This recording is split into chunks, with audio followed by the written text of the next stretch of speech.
Recording শুরু করে দিয়েছে। দেখো আজকে নর্মালি যেহেতু ফর্মটা শুরু হয়ে গেছে, ফর্ম ফিল আপ এই তো আজ 2 দিন আগে থেকে শুরু হয়েছে না? হ্যাঁ স্যার। হ্যাঁ স্যার। তার মধ্যে এই যে এখান থেকে আমরা এখানে ছিলাম, রিসার্চ অ্যাপটিটিউডটা করছিলাম, রাইট? হ্যাঁ হ্যাঁ স্যার। হ্যাঁ স্যার। দেখা যাচ্ছে তো, স্ক্রিন শো করছে? হ্যাঁ স্যার। হ্যাঁ স্যার। হ্যাঁ স্যার, একদম। আমরা রিসার্চ অ্যাপটিটিউড করছিলাম, টিচিং অ্যাপটিটিউড এখনো শুরু করা হয়নি। এখান থেকে যে মার্কস গুলো গেইন করা যায়, বেসিক্যালি এই যে টিচিং অ্যাপটিটিউড আর রিসার্চ অ্যাপটিটিউড, এখান থেকে মার্কস আসবে না। এখান থেকে যদি ভালো কনসেপ্ট ক্লিয়ার থাকে তখনই এখান থেকে মার্কস নিতে পারবে, না হলে এই যে 10টা প্রশ্ন এখান থেকে থাকে সেভাবে নম্বর তোলা যাবে না। কিন্তু তাহলে নম্বরটা কোথায় থেকে, এই জায়গাটা ভুল করবে না। এই জায়গায় এটা 10টা প্রশ্ন থাকে এখানে, কম্প্রিহেনশন 10টা মানে আনসিন মতন থাকে, যেহেতু ক্লাস 12 10 এ আনসিন ছিল সেরকম থাকবে। এইটা স্কোর করতে হবে, এটা 10টাই ঠিক করতে হবে।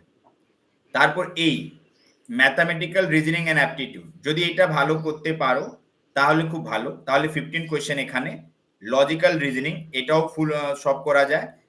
আর এই ডেটা ইন্টারপ্রিটেশন এটা ঠিক করতে হবে, এটা 5টে ঠিক করতে হবে। এটা সবাই ঠিক করতে পারে না, কিন্তু এটা খুবই সোজা থাকে, যদি ভালো করে সময় দেওয়া যায় তাহলে এটা করা যায়। তাহলে এই যে বললাম, ইউনিট 3, ইউনিট 5, ইউনিট 6, ইউনিট 7, এই 4টে ইউনিট মধ্যে 20টা প্রশ্ন থাকবে, ঠিক? এই 20টা প্রশ্নের মধ্যে থেকে এই 4টে ইউনিট থেকে 20টা প্রশ্ন থাকবে। শোনা যাচ্ছে তো? আমার কথা শোনা যাচ্ছে তো? হ্যাঁ স্যার। হ্যাঁ হ্যাঁ। এই যে 20টা প্রশ্ন ভালো করে মানে ঠিক করতেই হবে। এটা মানে এটা যদি ঠিক না করতে পারো তাহলে ভুলে যাও, নেট কোনো জীবনেই হবে না যদি এই 4টি পোর্শন যদি ভুল হয়, কেন এটা সবাই করবে। এবার এখান থেকে এটাও সোজা প্রশ্ন থাকে, হায়ার এডুকেশন সিস্টেম। এখান থেকে বেসিক্যালি ইউজিসি আর যে ওয়েবসাইট গুলো, যে হায়ার এডুকেশন সোয়াম অ্যাপ গুলো আছে, সেখান থেকে প্রশ্ন থাকে বেসিক্যালি, আর কিছু ইউনিভার্সিটি রিলেটেড প্রশ্ন। তো এটা হয়তো 5টার মধ্যে 5টা নাও হতে পারে, কিন্তু 3টে তো ইজিলি করা যেতে পারে। আর এটা 5টি ঠিক করতে হবে। পিপল ডেভেলপমেন্ট এনভায়রনমেন্ট, এটা বেশি প্রশ্ন মানে হার্ড প্রশ্ন থাকে না, এখানে একটু সায়েন্সের প্রশ্ন থাকে। সায়েন্সের 2টো প্রশ্ন থাকবে, 2টো বা 3টে, আর 2টো এনভায়রনমেন্ট রিলেটেড প্রশ্ন থাকবে। আর আইসিটি, এটা কম্পিউটার যদি নলেজ ভালো থাকে তাহলে এটা ভালো করা যাবে। কম্পিউটার রিলেটেড প্রশ্ন থাকবে, সোজা ডাইরেক্টলি কম্পিউটার র্যাম রম এইসব নিয়ে প্রশ্ন থাকবে। আর যে ডিজিটাল যে আজকে প্রশ্ন করা হয়, এখান থেকে 5টি প্রশ্ন থাকবে। এটা যদি কম্পিউটার নলেজ ভালো থাকে এটা করা যাবে। আর কমিউনিকেশনটা এখানে 5টার মধ্যে 5টা ঠিক হবে না, কিন্তু 2টো ঠিক হয়ে যাবে, মানে এটা যে নর্মাল স্টুডেন্ট যারা করতে পারে। তাহলে এই যে পুরোটা এটা এবার থাকলো, এটা টিচিং অ্যান্ড রিসার্চ অ্যাপটিটিউড, এটা যদি ঠিক করা যায়, আর এইগুলো তো ঠিক করতেই হবে, কোনো অপশন নেই, কিন্তু এইগুলো যদি ঠিক করতে পারো তাহলে তুমি জ্ঞানার, মানে সেক্ষেত্রে পাস করতে পারবে ইজিলি ফার্স্ট পেপারটা। সেকেন্ড পেপার মধ্যে আগে ছিল কি, সব পোর্শন থেকে 5টি কোশ্চেন, মানে সব পোর্শন থেকে 10টা করে কোশ্চেন থাকতো, কিন্তু এখন সেরকম থাকে না। এখন এই পোর্শন থেকে বেশি প্রশ্ন থাকে, ইন্টারন্যাশনাল রিলেশনস থেকে, এখান থেকে বেশি প্রশ্ন থাকে। আর এখন এই যে এই গত বছরে যে এক্সাম হয়েছে সেখানে ইন্টারন্যাশনাল রিলেশন থেকে বেশি প্রশ্ন দেওয়া হয়েছিল, আর ইন্ডিয়ান ফরেন পলিসি থেকে। তো এই 2টো পোর্শনটা ভালো করে পড়তে হবে। 2টো পোর্শন কিন্তু থিওরি পোর্শনটা পড়তে হবে না বেশি করে, মানে আগে ছিল থিওরি পোর্শন পড়তে হতো, এখন এই 2টো টপিকের মধ্যে বেসিক্যালি ফ্যাকচুয়াল কোয়েশ্চেন গুলো পড়তে হবে। ফ্যাকচুয়াল বলতে গুজরাল ডক্ট্রিন কবে হয়েছে, লুক ইস্ট পলিসি কবে হয়েছে, অ্যাক্ট ইস্ট পলিসি কবে হয়েছে, মোদি আমেরিকা কবে গিয়েছিলেন, এই যে রিসেন্ট 2025 কি কি মিটিং হয়েছে, এই মিটিং গুলো পড়তে হবে। সেই মিটিং এর এখন সেক্রেটারি কে, তার হেড কে, এগুলো নামগুলো পড়তে হবে। ইউএনও প্রতি বছরে এখন, মানে এই 2 বছর থেকে দেখতে পাচ্ছি ইউএনও থেকে একটা প্রশ্ন থাকে, ওই যে সেক্রেটারি জেনারেল, সেক্রেটারিয়েট থেকে সেক্রেটারি জেনারেল নিয়ে প্রশ্ন থাকে, ক্রনোলজিটা দিয়ে দেয় কি কে আগে কারা সেক্রেটারি জেনারেল হয়েছে, তো সেখান থেকে থাকতে পারে, সেইটা ভালো করে মুখস্থ করে নিতে হবে এই জায়গাটা। তারপর এই যে কার সাথে কি যুক্তি হয়েছে সেগুলো পড়ে নিতে হবে ইন্ডিয়ান ফরেন পলিসি ইন্টারন্যাশনাল রিলেশনে।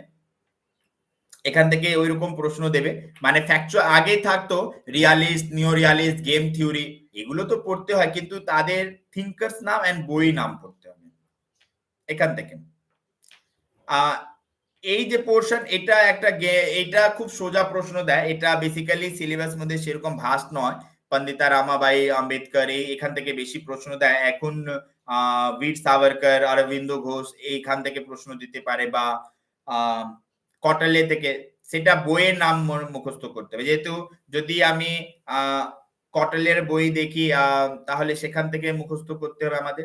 এটা ইন্ডিয়ান পলিটিক্যাল থটের মধ্যে যে বই নাম ক্রনোলজি, মানে ইয়ার ওয়াইজ দিয়ে কত বছরে কি করা হয়েছে সেইগুলো মনে রাখতে হবে। পাবলিক অ্যাডমিনিস্ট্রেশন, শুধু ইভলিউশন অফ পাবলিক অ্যাডমিনিস্ট্রেশন যদি ভালো করে পড়ে যাও তাহলে ইজিলি করতে পারবে। Evolution, not whole syllabus, you have not to read whole syllabus, you have to read about only evolution of public administration. evolution যখন পড়তে যাবে তখন এই যে ফার্স্ট স্টেজ মধ্যে যে থিঙ্কার্স গুলো আছে, যে পাবলিক অ্যাডমিনিস্ট্রেটর, যে অ্যাডমিনিস্ট্রেশন নিয়ে যিনি কথা বলেছেন, তার বইয়ের নাম, কবে পাবলিশ হয়েছে, কত সালে প্রকাশিত হয়েছে, আর ওই বইতে কি লেখা আছে সেটা, মানে মেন থিম, বইয়ের নাম, কত সালে প্রকাশিত হয়েছে, এটা একটা চার্ট তৈরি করে নাও, সব থেকে ভালো হয়। এটা আমি করে দেব, কিন্তু তাও নিজে থেকে করে নিও। পাবলিক অ্যাডমিনিস্ট্রেশন সব চার্ট গুলো, বইয়ের নাম, ফার্স্ট, সেকেন্ড, থার্ড স্টেজ, এই যে স্টেজ গুলো, স্টেজের মধ্যে অনেক তাত্ত্বিক আছে, তাদের বইয়ের লেখা আছে, বইতে কি লেখা আছে সেটা করতে হবে। এটা পাবলিক অ্যাডমিনিস্ট্রেশন রইল। তাহলে এটা পাবলিক ওখান থেকেই প্রশ্ন দেবে, তার বাইরে কিছু দেয় না। গভর্নেন্স, তার বাইরে ওরা জানেই না দেবে কি। Governance and public policy, governance and public policy in India, এখান থেকে প্রশ্ন basically governance and public policy বলে আছে, কিন্তু এই যে রিসেন্ট পলিসি গুলো এসছে, যেহেতু এখন সেন্ট্রাল গভর্নমেন্ট আছে, সেন্ট্রাল গভর্নমেন্ট নিজের প্রশ্ন, মানে তাদের ফেভারের প্রশ্ন বেশি থাকবে, তাহলে মোদি গভর্নমেন্ট আসার পর যে স্কিম গুলো শুরু করা হয়েছে, সেই স্কিমের ডেট গুলো মনে রাখতে হবে, ক্রনোলজিতে সাজিয়ে রাখতে হবে, কত বছরে, মানে কোন বছরে কোন স্কিম শুরু করা হয়েছে, কোথায় শুরু করা হয়েছে, এটাও মনে রাখতে হবে। সেক্ষেত্রে এবার তার ছাড়া এটাও মনে রাখতে হবে এখানে এই যে কারাপশন নিয়ে বা অ্যাডমিনিস্ট্রেটিভ রিফর্ম নিয়ে যা যে কাজগুলো হয়েছে, অ্যাডমিনিস্ট্রেটিভ রিফর্ম নিয়ে যে কমিটি গুলো তৈরি হয়েছে, সে কমিটি ইয়ার কত বছরে হয়েছে, তার রিকমেন্ডেশন ইয়ার, কি বললাম, রিকমেন্ডেশন ইয়ার এন্ড তার কত বছর মানে ইমপ্লিমেন্ট করা হয়েছে, আর কত বছর কমিটি তৈরি করা হয়েছে, আর কমিটির হেড কে। তাছাড়া এটা তো এখানে গভর্নেন্স এন্ড পাবলিক পলিসির মধ্যে থাকবে। এটা আছে পলিটিক্যাল ইনস্টিটিউশন ইন ইন্ডিয়া, এইটা বেসিক্যালি ওই যে নীতি আয়োগ, প্ল্যানিং কমিশন, ইউজিসি, আলাদা আলাদা যে ইনস্টিটিউশন গুলো আছে, ঠিক, অনেক জুডিশিয়াল সিস্টেমও হতে পারে এখানে, লেজিসলেচার, এক্সিকিউটিভ থেকে প্রশ্ন করতে পারে, কিন্তু সে সোজা প্রশ্ন করে না, তারা শুধু প্রশ্ন করে ক্রনোলজিতে। এই যে পোর্শনটা না, এখন এই যে political institution in India, political process in India, governance and public policy in India, তিনটেই টপিক একই ধরনের প্রশ্ন থাকবে, একই রকম, মানে আলাদাভাবে কোনো আলাদাভাবে কিছু থাকবে না। এখানে ওই যে কত বছর প্রেসিডেন্টের ইয়ার গুলো মনে রাখতে হবে, কোন মানে কত বছরে কোন প্রেসিডেন্ট ছিলেন, যেহেতু 1999 সালে কে ছিলেন, বা 1998 সালে কে ছিলেন, এমার্জেন্সি সময় কে ছিলেন। যেহেতু এখন এমার্জেন্সি নিয়ে অনেক ডিবেট হচ্ছে, তাহলে এমার্জেন্সি থেকে একটা প্রশ্ন থাকবেই, এমার্জেন্সি থেকে প্রশ্ন থাকবে কি এমার্জেন্সি যখন শুরু করা হয়েছিল সেই মুহূর্তে প্রেসিডেন্ট কে ছিল ইন্ডিয়ার, who was the president of India at the time of emergency? এটা প্রশ্ন থাকতে পারে, বা এটা কর্নোলজিতে দিতে পারে, কি এখানে প্রেসিডেন্ট আছে তারপর সাজাতে দিতে পারে। তো এইগুলো মনে রাখতে হবে। এবার আরো এখন ইন্ডিয়া চায়না নিয়েও অনেক ইয়ে হয়, মানে প্রশ্ন করবে, তাহলে চায়নাতে ভারতে ফার্স্ট প্রেসিডেন্ট মানে কে ছিল যে চায়নাতে ভিজিট করেছে, মানে who was the first president who visit China, ঠিক এইরকম প্রশ্ন থাকতে পারে। তো এই যে তিনটে মধ্যে এইরকমই প্রশ্ন দেবে আগে যে মানে হ্যাঁ যদি কনসেপচুয়াল দেয় তাহলে খুব ভালো। আর কম্পারেটিভ পলিটিক্যাল অ্যানালিসিস এখানে শুধু বইয়ের নাম দিবে, বইয়ের নাম ছাড়া আর কিছু দেবে না। মানে হ্যাঁ কিছু এক্সট্রা দিতে গেলে ওই হালকা ওই যে ইন সিস্টেম অ্যাপ্রোচ বা স্ট্রাকচারাল ফাংশনাল অ্যাপ্রোচ, এখান থেকে কিছু প্রশ্ন থাকতে পারে।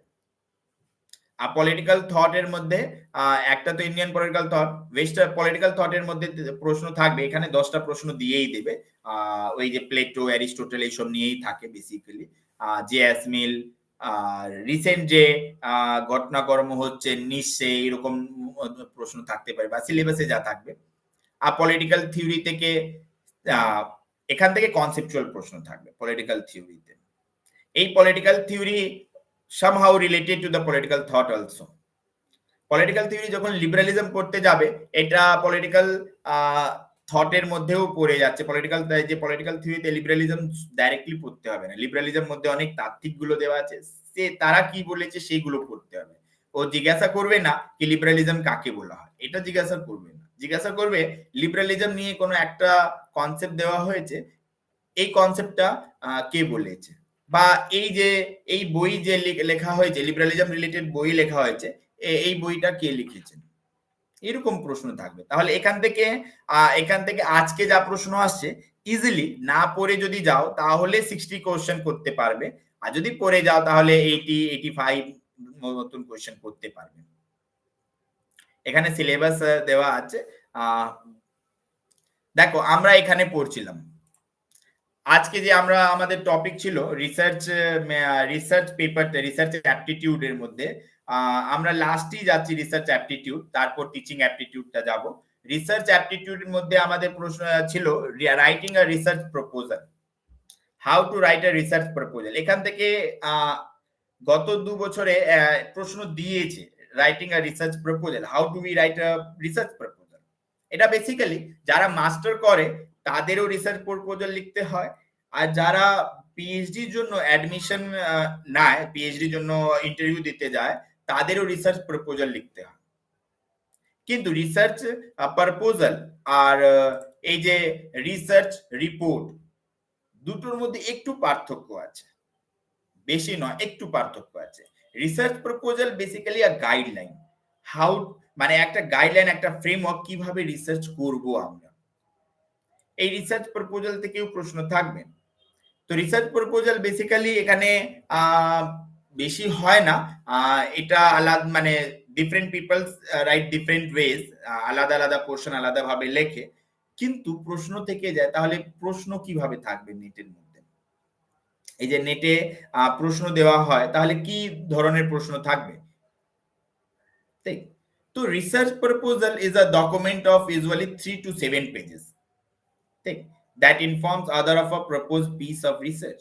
মানে এটা বেসিক্যালি একটা আইডিয়া কিভাবে আমি রিসার্চ করব, এটা নিয়ে এখানে থাকে, ঠিক?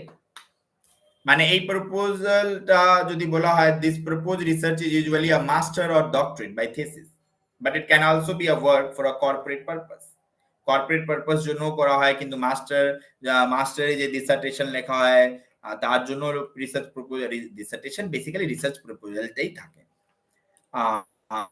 পিএইচডি যারা অ্যাডমিশন নেয় তাদেরও রিসার্চ প্রপোজাল লিখতে, even after they have to write research proposal. এটা যদি ভালো না হয় তাহলে আগে মানে পিএইচডি কাজটা এগোয় না, ঠিক? তাহলে রিসার্চ প্রপোজাল মধ্যে এবার রিসার্চ প্রপোজাল মধ্যে তো ফার্স্ট তো টাইটেল চুজ করতে হয়। ফার্স্ট আমাদের মাথায় কি থাকে, টাইটেল, ঠিক? টাইটেল কিভাবে চুজ করব, টপিকটা চুজ করতে হয়। মানে টাইটেল মধ্যে টপিক চুজ করার পর ওই কি নিয়ে কাজ করতে চাই, কি নিয়ে রিসার্চ করতে চাই, এটা চুজ করতে হবে। চুজ করার পর তারপর যখন টাইটেল চুজ হয়ে গেছে, এবার আমাদের মাথায় প্রশ্ন থাকবে statement of problem. Statement of problem এটাই থাকবে কি রিসার্চ প্রপোজাল থাকবে, এটা স্টেপ বাই স্টেপ সাজাও, ক্রনোলজিতে সাজাতে বলে দেবে। তো স্টেটমেন্ট অফ প্রবলেম তারপর থাকবে, মানে স্টেটমেন্ট অফ টাইটেলের পর স্টেটমেন্ট অফ প্রবলেম কেন? স্টেটমেন্ট অফ প্রবলেম মধ্যে বেসিক্যালি স্টেটমেন্ট অফ প্রবলেম অনেকেই ইন্ট্রোডাকশন বলে থাকে।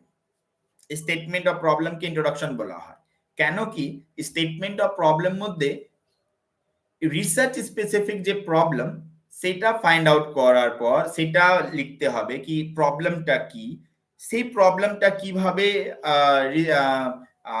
কমবেট করা যাবে, কিভাবে চ্যালেঞ্জ ওই ফেস যে চ্যালেঞ্জেস তৈরি হয়েছে কিভাবে আমরা সলিউশন বার করতে পারি, সেটাই বেসিক্যালি স্টেটমেন্ট অফ প্রবলেম মধ্যে লেখা হয়। যখন পিএইচডি এর জন্য যাবে তখন এগুলো লিখতে হবে। তো এই যে স্টেটমেন্ট অফ প্রবলেম থাকবে, স্টেটমেন্ট অফ প্রবলেম পর রিসার্চ অবজেক্টিভ থাকবে। রিসার্চ অবজেক্টিভ বেসিক্যালি আমি এই টপিকটা কেন চুজ করেছি, why do I choose this topic, শুধু এটাই নয়, তাছাড়া আমাদের এটাও বলতে হবে কি টপিকটা চুজ করলাম তারপর আমার স্টাডি পারপাসটা কি, অবজেক্টিভটা কি, আমি রিসার্চের মধ্যে কি দেখাতে চাই, কি খুঁজতে চেয়েছি। তারপর রিভিউ অফ লিটারেচার থাকবে।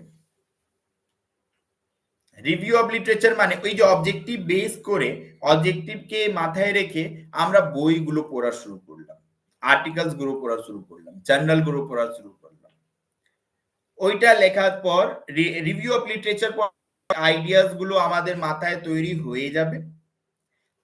তারপর আমরা ডাইরেক্টলি ওই যে রিভিউ অফ লিটারেচার পড়ার পর আমাদের মাথায় একটা রিসার্চ গ্যাপ তৈরি হবে। রিসার্চ গ্যাপ কি আগেকার এই যে আর্টিকেলস গুলো পড়লাম তারা এই নিয়ে কাজ করেছে কিন্তু এই জায়গাটা গ্যাপ রেখে গেছে, এই জায়গাটা কাজ করেনি, এই জায়গাটা আমি কাজ করতে চাই। মানে আগে এটা কাজ হয়ে গেছে, এটা নিয়ে রিসার্চ করা হয়েছে কিন্তু এই রিসার্চ করার মধ্যে এই জায়গাটা ফাঁক আছে, এটা আমরা করলাম research gap. After research gap আমরা কি করব, ওই রিসার্চ গ্যাপের পর আমাদের এখানে চলে আসছে হাইপোথেসিস তৈরি করতে হবে।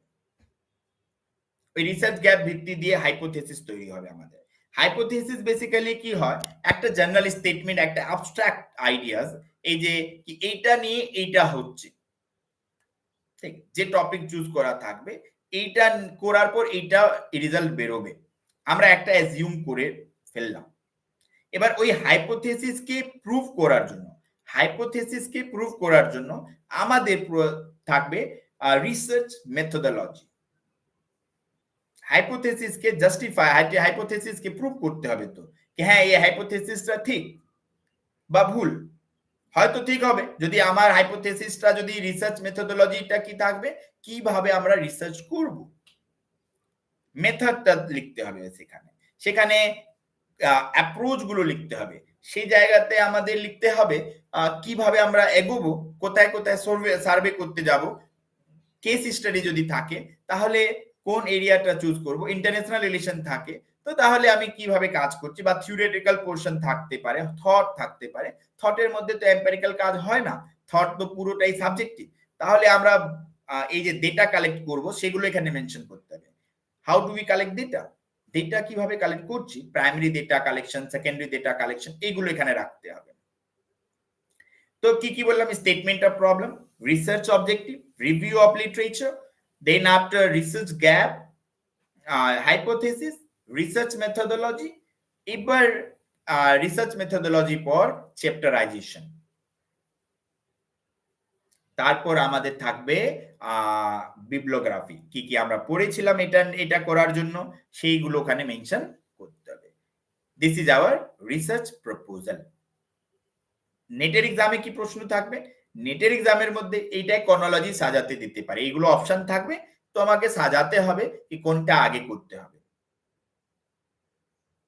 বোঝা গেছে?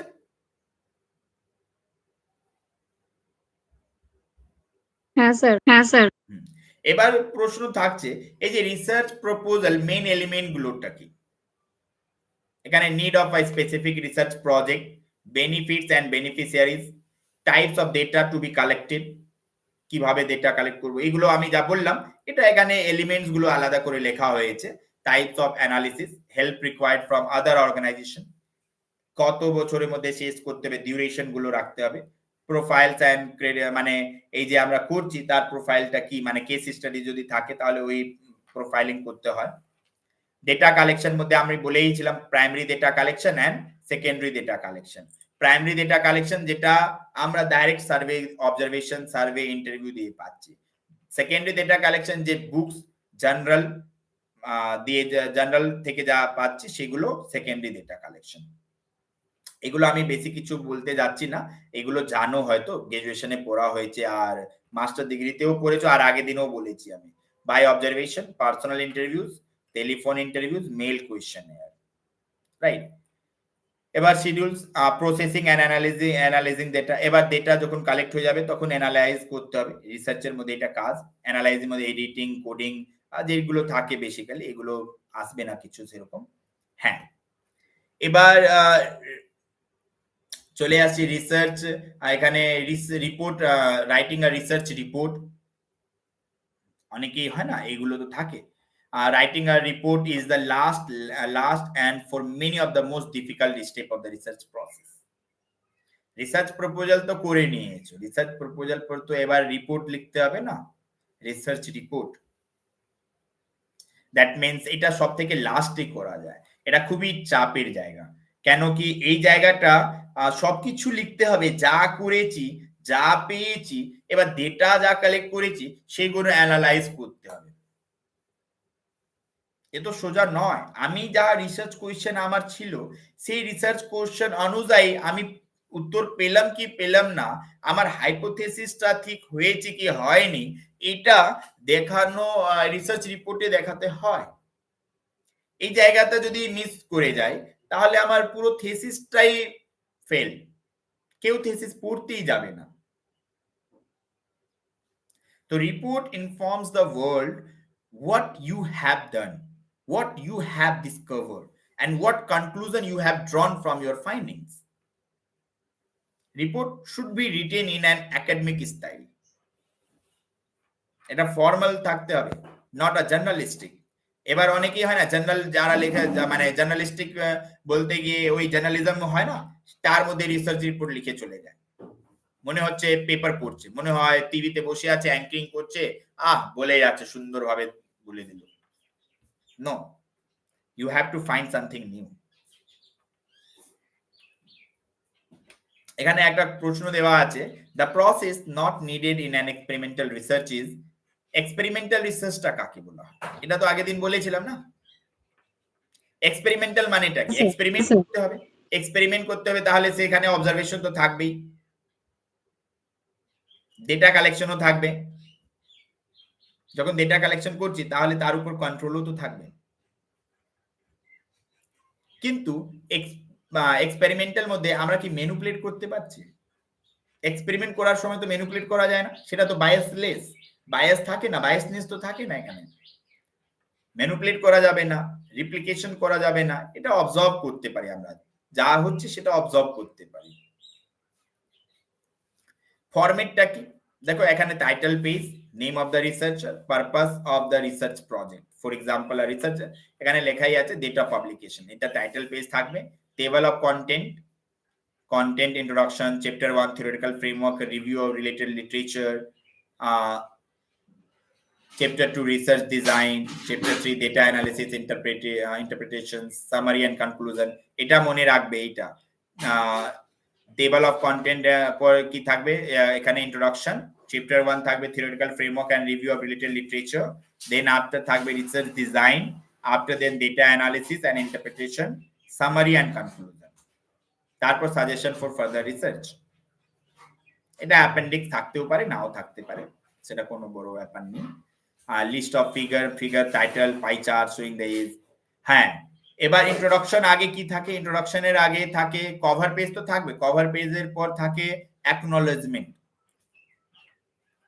অ্যাকনোলজমেন্ট মধ্যে রিসার্চ মানে থ্যাঙ্কস করে যারা যারা হেল্প করেছে, বেসিক্যালি ইনস্টিটিউটকে আর যিনি সুপারভাইজার তাকে থ্যাংক ইউ করে। ইন্ট্রোডাকশন মধ্যে the section introduce the research setting out the main aims and objective, theoretical framework and review of literature জায়গাটা বেসিক্যালি ওই ব্যাকগ্রাউন্ড রিসার্চ ইনফরমেশন ব্যাকগ্রাউন্ড আর যা বইগুলো পড়েছে সেগুলো রাখতে হবে, ঠিক? তাহলে এইটা আর সবকিছু প্লেগরিয়ারিজম ফ্রি থাকতে হবে। প্লেগরিয়ারিজম যদি থাকে তাহলে ওই থিসিসটা অ্যাপ্রুভ হবে না। Research design includes all practical details followed for the research. After reading this, any interested party should be able to replicate the research study. Research design রাখতে হবে, মেথড থাকবে, ডেটা কালেকশন, স্যাম্পল কিভাবে তৈরি করেছো, ডেটাকে analyse করতে হবে। এগুলো অনেক সময় এই মিন মোড মিডিয়াম থেকে প্রশ্ন থাকে, এটা ম্যাথমেটিক্স একটা প্রশ্ন, এটা আলাদাভাবে পড়তে হবে। ডেটা অ্যানালিসিস এন্ড ইন্টারপ্রিটেশন এগুলো তো বললাম, সামারি এন্ড কনক্লুশন, রিকমেন্ডেশনস। হ্যাঁ, এবার হয় না রেফারেন্স কিভাবে দিতে হবে, রেফারেন্স কিভাবে দিতে হয়, রাইট? রেফারেন্সের জায়গাটা কিভাবে দিতে হবে, রেফারেন্স, ঠিক তো? কিভাবে রেফারেন্স দিতে হয়? এখানে একটা প্রশ্ন ছিল রেফারেন্স নিয়ে, দেখো এখানে লেখা আছে গিভ বিলো আর 2023 ডিসেম্বর মাসে প্রশ্ন এসেছিল, in a reference written in APA style, APA, the first name of an author is written first. Statement 2 দেওয়া হয়েছে, in a reference written in APA style, the year of publication is written after the page number. তাহলে APA style reference কিভাবে দেওয়া হয়? রেফারেন্সের অনেক আলাদা আলাদা স্টাইল আছে। যদি ওয়ার্ডে কোনোদিন কাজ করা থাকে, ওখানে রেফারেন্স সেকশনে যাবে, ওখানে অপশন দেবে কোন স্টাইলে রেফারেন্স করতে চাও। কিন্তু এটা যদি অপশন যদি না থাকে তাহলে কিভাবে বুঝবে কি এটা আপা স্টাইল বা হারভার্ড আছে, এটা আপা আছে, বা এটা লয়ে একটা আলাদা রেফারেন্স স্টাইল থাকে, ল সেকশনে আলাদা থাকে। আমাদের সোশ্যাল সায়েন্সে বেসিক্যালি আপা স্টাইল আমরা ফলো করি, সোশ্যাল সায়েন্সে আপা স্টাইল রেফারেন্সটাই ফলো করা হয় বেশিরভাগ।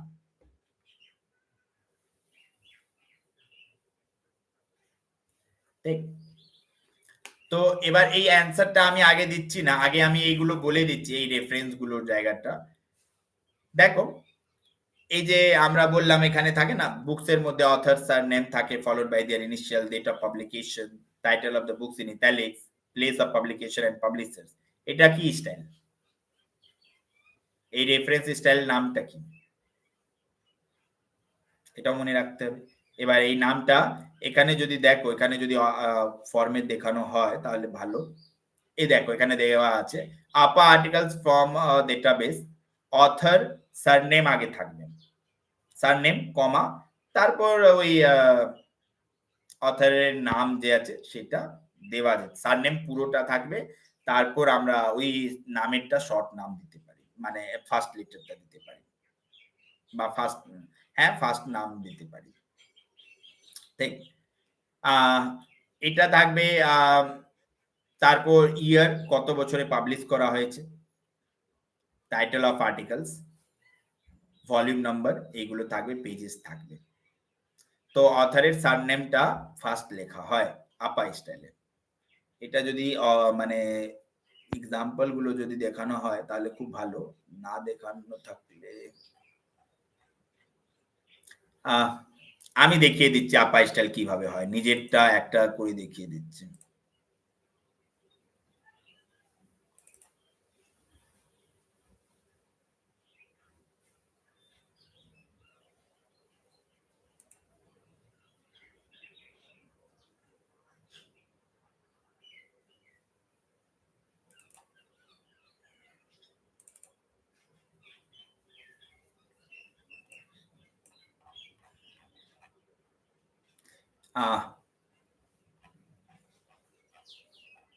এই দেখো এটা দেখা যাচ্ছে, এটা দেখা যাচ্ছে, দেখো টাইটেল, সারনেম ফুল লিখতে হবে, তারপর কোমা দিয়ে ফার্স্ট লেটার যে নেম আছে, লেটার ফার্স্ট লেটার ডট ইয়ার ঠিক, এটা ব্র্যাকেটে রাখতে পারো, নাও রাখতে পারো, ইটস ইওর চয়েস। তারপর যে টাইটেল, মানে যে লিখেছেন উনি আর্টিকেল, সেই টাইটেল, আর কোথায় পাবলিশ করা হয়েছে সেই জায়গার নাম, তারপর ভলিউম, কত ভলিউম ছিল, পেজ নাম্বার, কোথায় থেকে পেজ নাম্বার। এবার এটা দিতেও পারো, নাও দিতে পারো, ইটস ইওর চয়েস। এটা আমি রেখেছি, অনেকেই দেয় অনেকেই দেয় না, এটা তোমাদের ভলিউমটা কোথা থেকে পাবো? ওখানেই লাগে, লেখা থাকে। আচ্ছা আচ্ছা আচ্ছা আচ্ছা, ওখানে লেখা থাকবে, ঠিক।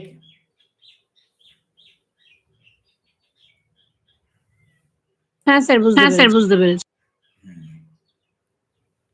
ঠিক আছে, কোথায় গেলাম? তো এই যে অথর যে আমরা বলছি এখানে, তাহলে আপা অথর, এইটা আপা স্টাইল, আপা ওয়েবসাইটে এইরকম থাকে, এইভাবে দেখো এখানে লেখাই আছে, এরকমই থাকে। এইটা আর্টিকেলস ফ্রম আ ডেটাবেস, আর ওয়েবসাইট থেকে যদি নেওয়া হয় এইরকম থাকবে। অনেকেই লেখে title of document, retrieve data from name of website, অনেকে রিট্রাইভ ডেটা লেখে, আমি লিখিনি ওইগুলো, আমি বেসিক্যালি এই স্টাইলটা ফলো করি, পুরোটাই আমি এটা ফলো করি, ঠিক। এটাও এটা দুটোই ঠিক। এটা ওয়েবসাইট থেকে নিতে গেলে এগুলো রাখে, ওয়েবসাইট গুলো তো এবার আপা স্টাইল কি করে দেবো, ওয়েবসাইট গুলো এইভাবে দেওয়া হয়। MLA articles from a database, MLA articles database যদি থাকে, author, first name, title of article, title of journal volume, issue, year, pages, এটা অথর ফার্স্ট নেম থাকবে এখানে, ঠিক। যদি ওয়েবসাইট গুলো থেকে নিতে হয় তাহলে editor, author or compiler name, name of sight, version, এগুলো মনে রাখতে হবে। মানে এইগুলো প্রশ্ন দিচ্ছে, কিন্তু এটা পুরো ভালোভাবে মনে রাখতে হবে। এটা মানে কেউ মুখস্থ করিয়ে দেবে না, এটা মনে নিজে থেকে রাখতে হবে।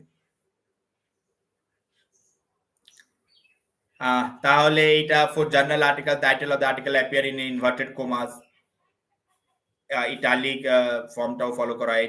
এটাই একটা এক্সাম্পল দেওয়া হয়েছে জার্নাল আর্টিকেল কিভাবে করা হয়। সব জায়গায় আলাদা আলাদা স্টাইল চাওয়া হয়, মানে সব জায়গায় একই চাওয়া হয় না। সার্টিফিকেট কিভাবে লিখতে হয়, certified that this research project title is the bona fide record of work carried out by the final year. Format and style of referencing, এগুলো তো আমি বললাম। সাকসেসফুল একাডেমিক রাইটিং জন্য এগুলো খুবই important. Avoiding plagiarism, key to your assignment and research. Earlier after the last step of research step, we discuss research, এগুলো দেখতে হবে না। হ্যাঁ, এবার প্রশ্ন থাকছে ডিসার্টেশন এন্ড থিসিস মধ্যে পার্থক্যটা কি? এটা আমি ফেস করেছিলাম পাটনাতে ইন্টারভিউ দিতে গিয়েছিলাম পিএইচডি জন্য। তো আমি যেহেতু এমফিল থিসিস হয় না, এমফিল ডিসার্টেশন হয়, এমএ তে ডিসার্টেশন হয়, এমফিল এ ডিসার্টেশন হয়, পিএইচডি তে থিসিস হয়। তাহলে আমাকে ডাইরেক্টলি প্রশ্ন করে দেওয়া হয়েছে থিসিস এন্ড ডিসার্টেশন মানেটা কি, তাহলে ডিফারেন্সেসটা কি থাকবে। আমি ওখানে সত্যি কথা সে মুহূর্তে আমি মানে আমার মাইন্ড পুরো ব্ল্যাঙ্ক হওয়ার পর আমি কি উত্তর দেবো, আমি উত্তর দিয়েছিলাম, ভালোই উত্তর দিয়েছিলাম। আমি ডাইরেক্টলি বললাম ডিসার্টেশন এমফিল জন্য হয় আর থিসিস পিএইচডির জন্য হয়। ডিসার্টেশনে অল্প লিখতে হয় আর থিসিসে অনেক বড় লিখতে হয়, এইভাবেই আমি উত্তর দিয়েছিলাম, কিন্তু এটাই এক্সাক্ট উত্তর হয় না। এবার ডিসার্টেশন বেসিক্যালি যেখানে আমরা জানি এমফিল জন্য হয়, থিসিস যে বেসিক্যালি ডক্টরাল ডিগ্রির জন্য হয়। Dissertation, it is adequate if one has a decent knowledge of the new discoveries in order to arrive at a conclusion effectively. Thesis কিন্তু substantive the hypothesis with original research work. Dissertation মধ্যে যে knowledge আছে, যেটা করা আছে, তার ভিত্তি ধরেই লেখা হয়, বেসিক্যালি একটা কনক্লুশন আমরা দিই, কিন্তু হাইপোথেসিস এরকমই ইউজ করা হয় না ডিসার্টেশনে। মানে ডিসার্টেশন বেসিক্যালি সত্যি ওটা মানে একটা মানে ডিপ্লোমার মতন, বাচ্চার একটা। Hypothesis or synopsis যখন should contain the gist of the new finding one has made or the subject of research, যেটা থেসিসের মধ্যে থাকে। থেসিস মধ্যে ওই যে হাইপোথিসিস আমরা তৈরি করলাম, ওই হাইপোথিসিস পুরো জাস্টিফাই থাকবে, পুরো জিস্ট থাকবে, পুরো পেপারটাই ওর তার উপর ভিত্তি করে থাকবে। That means thesis should contain all the details of original research work that one has done on the subject. thesis may be subjected to the scrutiny for any plagiarism to determine the originality of the effort. কিন্তু the dissertation মধ্যে সেরকম হয় না, যা existing literature তার উপর দিয়েই dissertation লেখানো হয়। A researcher has to utilize the already collected information in order to prepare a dissertation. কিন্তু thesis মধ্যে নিজের রিসার্চারকে নিজেই রিসার্চ করতে হবে। thesis is a lengthier and takes more time to be completed. দেখো আমি যা বলেছিলাম এখানেও লেখা আছে, thesis একটা lengthier or takes more time, যেখানে dissertation short থাকে, এটা কম সময় লাগে। এমফিল সেজন্য 2 বছরে হয়, পিএইচডি মিনিমাম 3 বছর হয়, মিনিমাম 3 বছর। In a thesis, the researcher has to include a hypothesis based on the research work.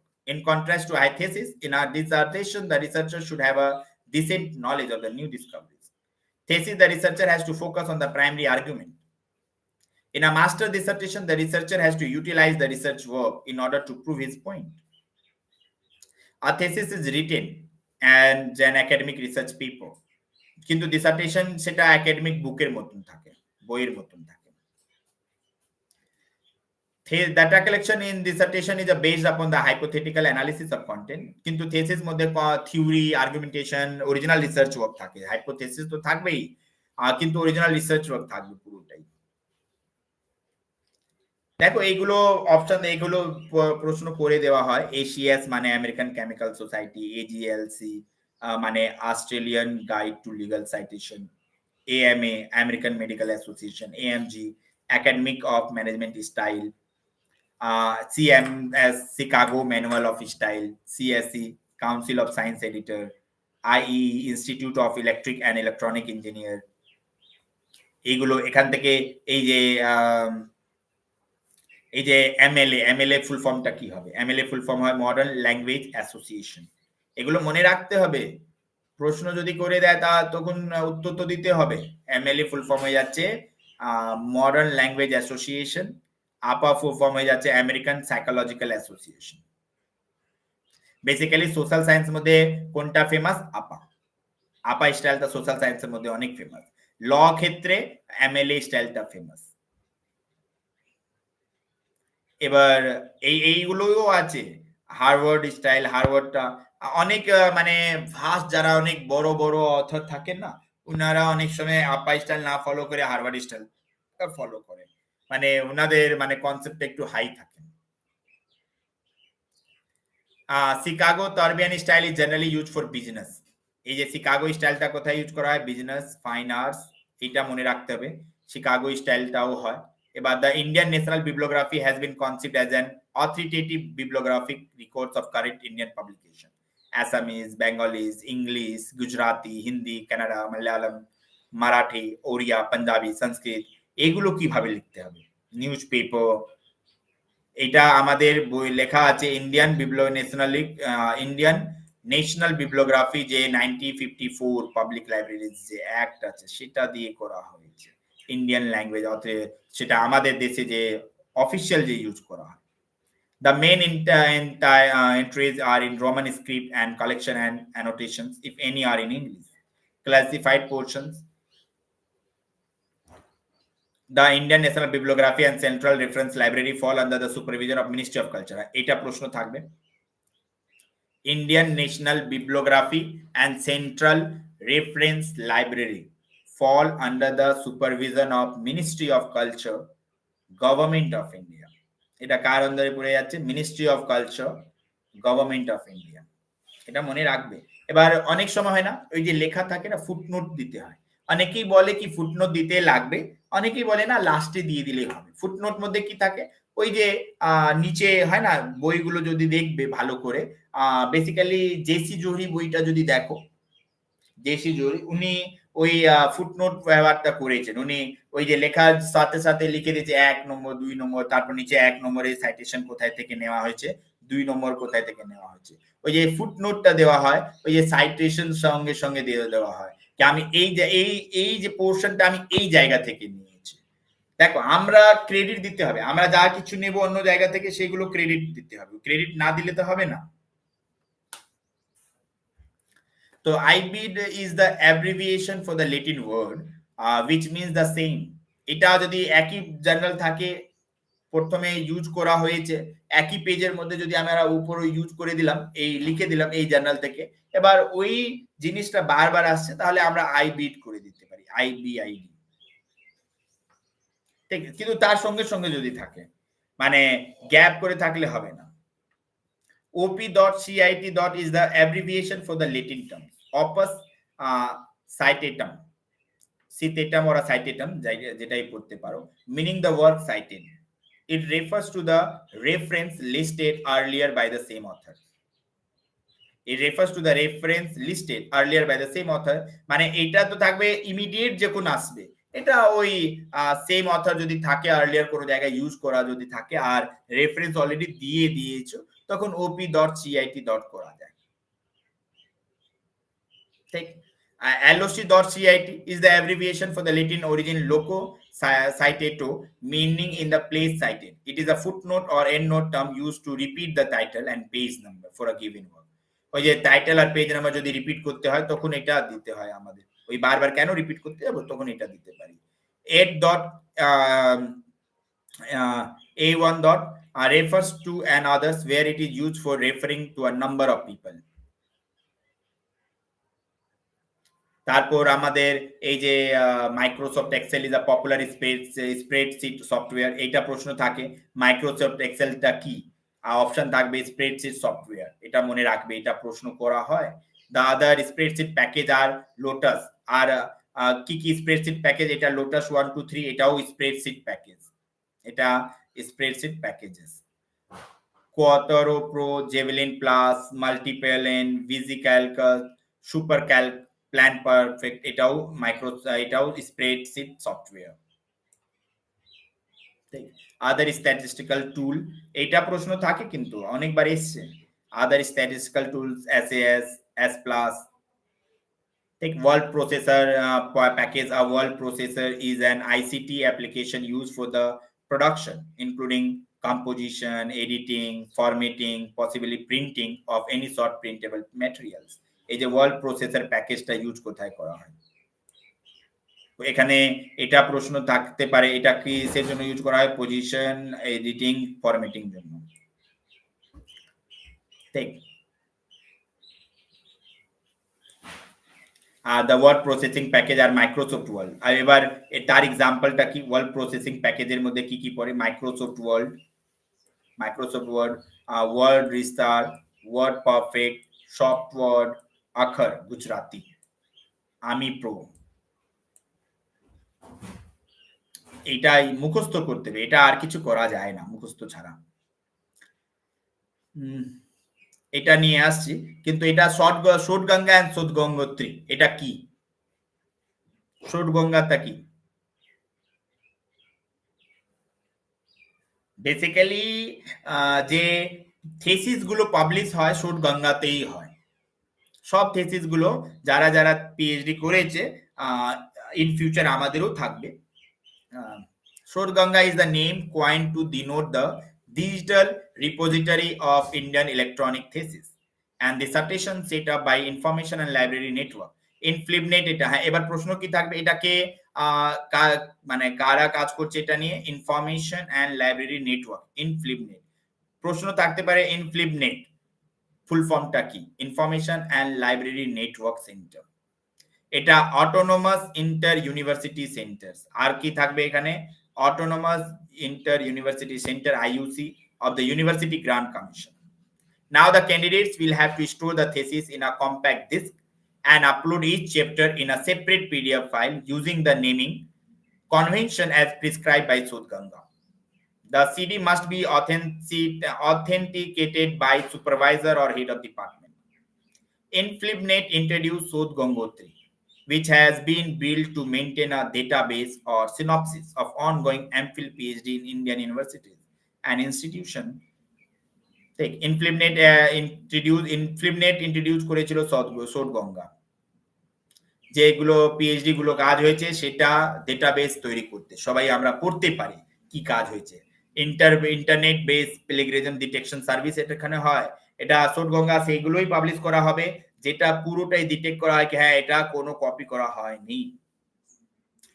Research process ক্ষেত্রে অনেক আইসিটি টুলস ইউজ করা হয়, অলরেডি আমি এখানে দেখলাম, এখানে বলে দিয়েছি, তাও আমি বলে দিচ্ছি। আইসিটি টুল ছাড়া তো হবে না। এবার অনেক আইসিটি টুল মধ্যে স্ট্যাটিস্টিক্যাল অ্যানালিসিস টুল থাকে, এসপিএসএস, এটা প্রশ্ন থাকে, এসপিএসএস ফুল ফর্মটা কি? Statistical package for social science. latest version of SPS is IBM Spaces Statist 20। এটা এই যে SPSS কি প্রোভাইড করে?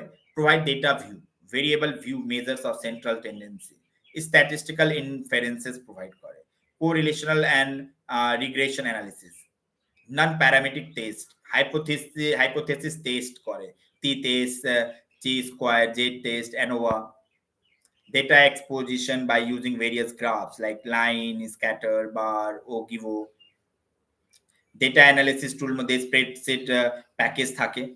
তো এইগুলো আমি অলরেডি বলে দিলাম, Microsoft Excel is a popular spreadsheet software. এইগুলো আরো আছে, এইগুলোর নাম মুখস্থ রাখতে হবে। প্রেজেন্টেশন সফটওয়্যার মধ্যে কি কি প্রেজেন্টেশন সফটওয়্যার কি কি আছে? এটা প্রেজেন্টেশন সফটওয়্যার আমরা কি দিয়ে করি?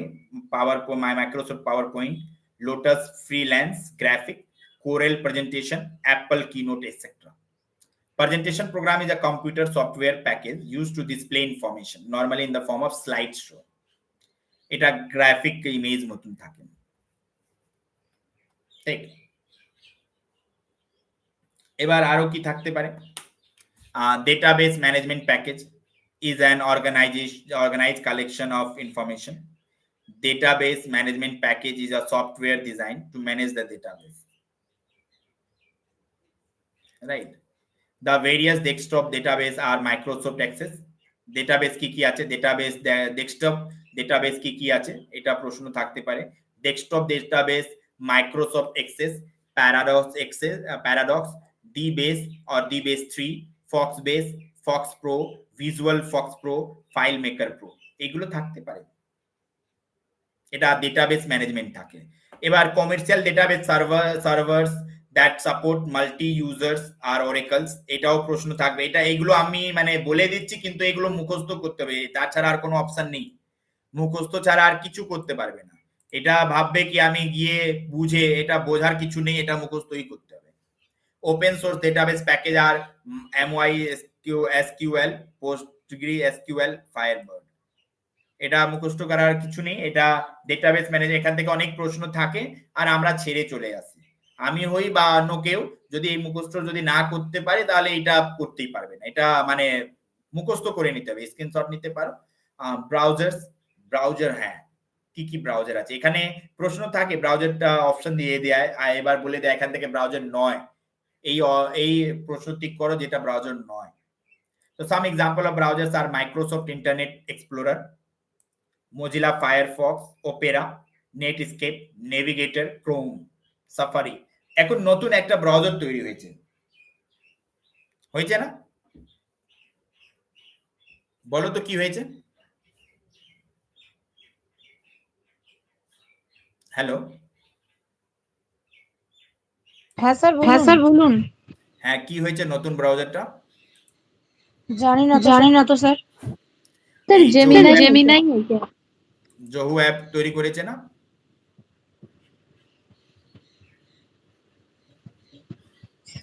শুনিনি স্যার। দেখো জহু মধ্যে একটা নতুন ক্রোমের জায়গায় একটা ব্রাউজার তৈরি হয়েছে।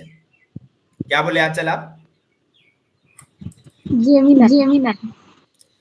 जेमिना वो ब्राउजर थोड़ी है, ওটা তো এআই। ब्राउजर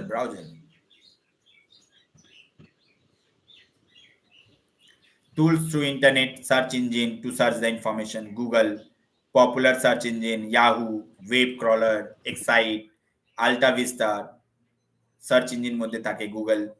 এগুলো মনে রাখতে হবে, এই tools through internet।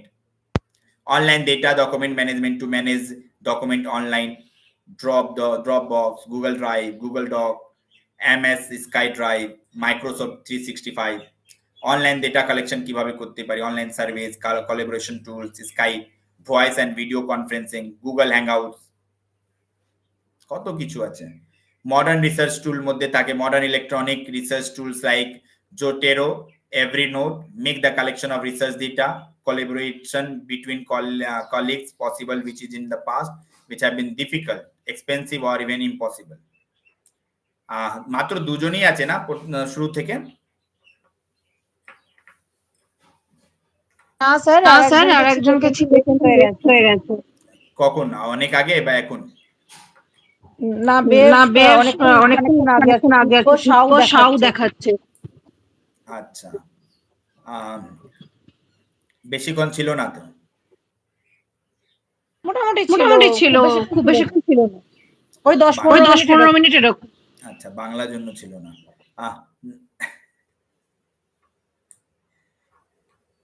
Capture digital content including web pages, PDF files.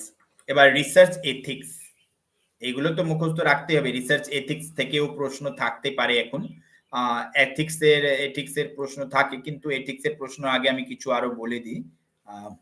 এই যে রিসার্চ বায়াস, এটা খুবই মানে কার্যকারী। সাম ইম্পর্টেন্ট বায়াস আমরা দেখতে পারি। এক্সটার্নাল ইনফ্লুয়েন্স, অনেক সময় আমরা কারো না কারো থেকে ইনফ্লুয়েন্স হয়ে থাকি। Take one's culture or opinion created by media, দেখবে অনেক কিছু মিডিয়া থেকে অনেকে ইনফ্লুয়েন্স হয়ে থাকে। সহি বল রहा है ना? হ্যাঁ স্যার, মানে সোশ্যাল মিডিয়া থেকে ইনফ্লুয়েন্স হয়ে কাজ করে। দেখবে কেউ কেউ তো সকাল থেকে রাত বেলা অবধি ধ্রুবরাতি করতে থাকে। আমি তো মাঝে মাঝে মানে অবাক থাকি, মাঝে মাঝে ভাবতে শুরু করে দিই কি সত্যি ধ্রুবরাতি মানে ওর নিজস্ব কিছু নেই যে মানুষটা সকাল থেকে রাত অবধি ধ্রুবরাতি লাগাচ্ছে, মানে স্ট্যাটাসে দিচ্ছে বা ধ্রুবরাতি নিয়ে কথা বলছে, কি তার কোনো নিজের চিন্তা ভাবনা নেই নাকি? না স্যার ওদের চিন্তা ভাবনা মেনে নিয়েছে ধ্রুবরাতি তার থেকে বেশি জানে। আমার তো মনে হয় না। আমি তো মনে করি ধ্রুবরাতি আমার থেকেও কম জানে। এবার আমি অনেক কম জানি, আমি কিছু জানি না, তাও আমার মনে হয় ধ্রুবরাতি আমার থেকেও কম জানে। শুধু ভালো ভালো কমিউনিকেট করতে পারে। স্যার আমার কাছে শুধু কথা হচ্ছে ও কিছু না করে মানে ও এত কিছু বলে রিসার্চ উইদাউট স্টাডি, এরকম ভাবে কিভাবে একটা মন্তব্য করে দেয়। যেখানে একটা মানুষ একটা কাজ করতে সময় লাগছে, সেখানে কি করে দেবে? আজকে যদি আমি মানে ও যেভাবে হিন্দি বলছে সেভাবে আমিও বলতে পারি। যদি এখন শুরু করে দিই গভর্নমেন্টকে সকাল থেকে রাতে অবধি গাল দিতে যদি শুরু করি, তাহলে আমিও এখন ফেমাস হয়ে যাব। হ্যাঁ, সবথেকে সহজ হয়ে ওঠে, একদম সোজা। মানে আমি কোনো রিসার্চ করব না, কিছু করব না, সকাল থেকে উঠবো, উঠে ওইটা হয়েছে, কোনো নিউজ দেখলাম ওইটা হয়েছে, একদম বলতে শুরু করে তার জন্য এই দায়ী, তার জন্য এইটা দায়ী, তার জন্য ওইটা দায়ী, ব্যাস ইনাফ। আমি একটা ইন্টারভিউ দিলাম ওয়ার চ্যানেলকে, গভর্নমেন্টের আগেনস্টে, সে পাবলিশ করলো,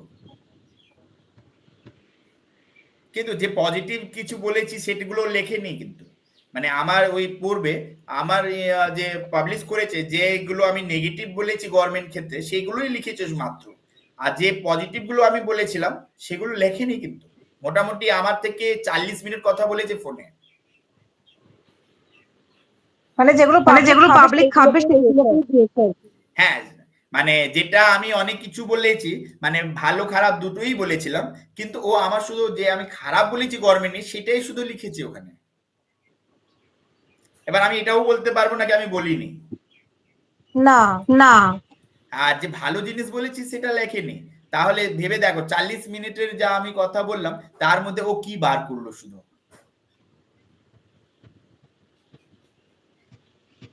যেগুলো নেগেটিভ সেগুলো লিখেছে। তার মানে ও শুধু ওইটাই খুঁজতে চেয়েছে, ওর শুধু ওইটাই জানতে চেয়েছে যে আমি নেগেটিভ বলি। কি অবস্থা!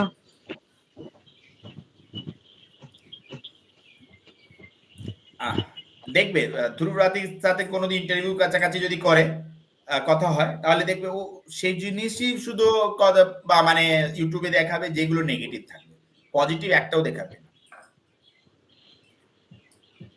আর আমার মতন লোক তো পজিটিভ নেগেটিভ দুটোই বলবে। ওরা শুধু নেগেটিভটাই খুঁজবে। এবার পজিটিভ যখন বলতে শুরু করি তখন আমাকে ভক্ত বলে, আর যখন নেগেটিভ বলতে শুরু করি খুব ভালো। কি করা যায়? দেখো এইটাই তো bias. External influence, one's culture or opinion created by media can influence people to accept a particular worldview.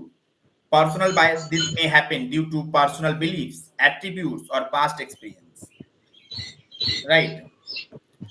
Observer bias, some events are taken as meaningful by some and not taken meaningful by others. কিছু events গুলো meaningful হয়, taken করা হয় by others. Researchers themselves were raised in certain cultures and societies. They also have role expectations. This background factor can affect all the way that researchers observe and interpret events in their life. Observer bias থাকে, personal বায়াসও হয়, personal belief থাকে কি এটা করছি মানে এটাই হবে। দেখবে কিছু মানুষ রিসার্চ করতে যায়, ও আগে থেকে ডিসাইড করে থাকে আমি তার নেগেটিভটাই লিখবো। তাহলে তো একটা বায়াস রিসার্চ হয়ে গেল। হ্যাঁ, হয়তো অনেক রিসার্চ বায়াস হয়। তো এটাকে তখন কিছু মানে ক্যান্সেল করে দেওয়া বা কিছু ইয়ে করবে না। কিভাবে ক্যান্সেল করবে? ও রিসার্চ যা করে যে সেটা তো ঠিক, ও শুধু নেগেটিভ জিনিস দেখিয়েছে, কি করতে পারবে? আচ্ছা আচ্ছা, এটা তো খারাপও বলতে মানে ভুলও বলতে পারবে না তো। ও পজিটিভ কিছু দেখায় না, কিন্তু ওইটা পুরো বায়াস থাকার পর ওই যে যা রিসার্চ করতে গেছে সেটা ঠিক উত্তর পাবে না। পড়ার পর বোঝা যাবে কি এটা বায়াস।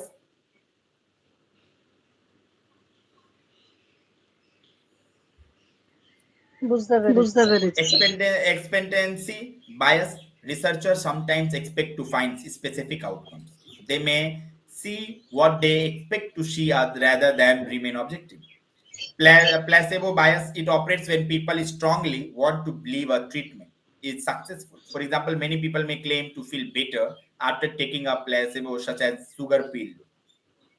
এগুলো বায়াস থাকে কি আমি এটা নিলেই আমার ঠিক হবে। অনেক সময় হয় না আমি এইগুলো করলে মানে হয় না, আগে সচিন তেন্ডুলকর যখন খেলতে যেত তো কোনো একটা মানে হয় না ওই রিচুয়ালস মধ্যে বা হয়তো একটা মানে একটা বিলিফ ওনার ছিল এটা করে যাব তাহলে আমি ভালো রান করব, বা এই ব্যাট থেকে খেললে আমি ভালো রান করব, রাইট? হ্যাঁ স্যার। আর সেহবাগ যেত তাহলে মানে গান গাইবে তারপর খেলতে যাবে, তাহলে ছক্কা চৌকা দেবে।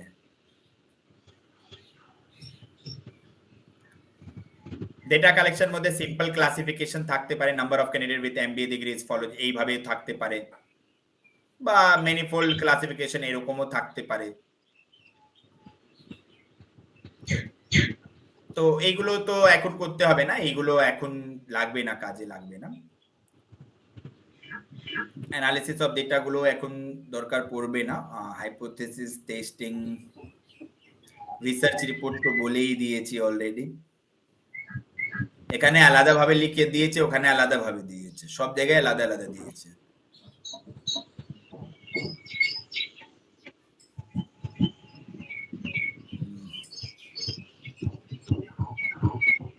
রিসার্চ এথিক্স,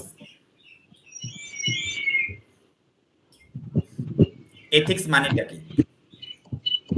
আমরা কোনোদিন এথিক্স ফলো করি না, ইন্ডিয়ানরা তো কোনোদিন এথিক্স ফলো করে না, এটা ট্রু। আমরা না সবকিছু না চেষ্টা করি কোনোভাবে কপি করে লিখে দিই, রাইট? আমি আজ অব্দি বই পাবলিশ করতে পারিনি, বই পাবলিশ করতে পারিনি, আর আমার কিছু কিছু মানে চেনা পরিচয় আছে খুব ভালো ভালো বই পাবলিশ করে,